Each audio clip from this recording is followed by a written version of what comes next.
దాని ప్రకారంగానే ఆయన అధికారంలోకి వచ్చిన తర్వాత 2250 నుంచి 2250 నుంచి మళ్ళీ 2500, 2750, మళ్ళా 3000 చేసినటువంటి సందర్భం ఇదే రోజని మనం చేస్తున్నాం. ఈ సంవత్సరంలో మొదటి రోజున 3000 రూపాయలు పెన్షన్ ఇచ్చేటటువంటి కార్యక్రమాన్ని జగన్మోహన్ రెడ్డి గారి ప్రభుత్వం నిర్ణయం తీసుకుంది. 3వ తారీఖు నుంచి ప్రతి ఇంటికి వెళ్లి వాలంటీర్ ఇచ్చిన వాగ్దానాన్ని నిలబెట్టుకుని 3000 రూపాయలు అంటే 500 రూపాయల నోట్లు వారికిచ్చి ఇచ్చిన వాగ్దానాన్ని నిలబెట్టుకున్నటువంటి ఊర్లో చిలకలూరుపేటలో గెలిచి రాష్ట్ర మంత్రివర్గంలో ఆరోగ్య శాఖ మంత్రిగా పనిచేస్తున్నటువంటి విడుదల రజనీ గారు ఆమెను గుంటూరుకి ఇన్ఛార్జిగా నియమిస్తే గుంటూరులో 1వ తారీఖు నుంచి ఆమె ఒక ఆఫీసుని, పార్టీ ఆఫీసుని ఓపెన్ చేసుకోవడానికి సర్వం సిద్ధం చేసుకుంటే రాత్రి 12 గంటల సమయంలో 12-1 గంట మధ్యలో దాడి చేశారు. దాడి చేసి ఆఫీసును ధ్వంసం చేయడానికి ప్రయత్నం చేశారు.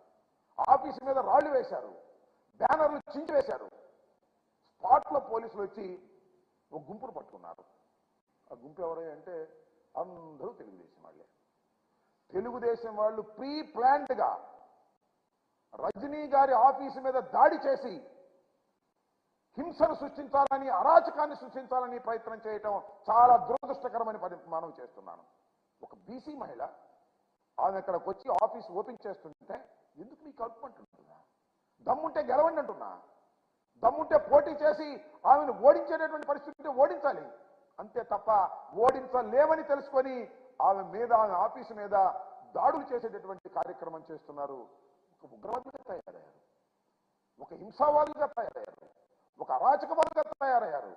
ఎప్పుడైతే తెలుగుదేశము జనసేన రెండు కలిసి ఇక అరాచకాన్ని సృష్టించేద్దాం ఈ రాష్ట్రంలో, మనకి తిరుగులేదు, అధికారం రాదు, అరాచకాన్ని సృష్టించి పోలీసు వారి మీద దాడులు చేసి పార్టీ వైఎస్ఆర్ కాంగ్రెస్ పార్టీ ఆఫీసుల మీద దాడులు చేసి, వ్యక్తుల మీద దాడులు చేసి ఏదో సాధించాలని ప్రయత్నం చేయడం చాలా దురదృష్టకరం మనం చేస్తున్నాం.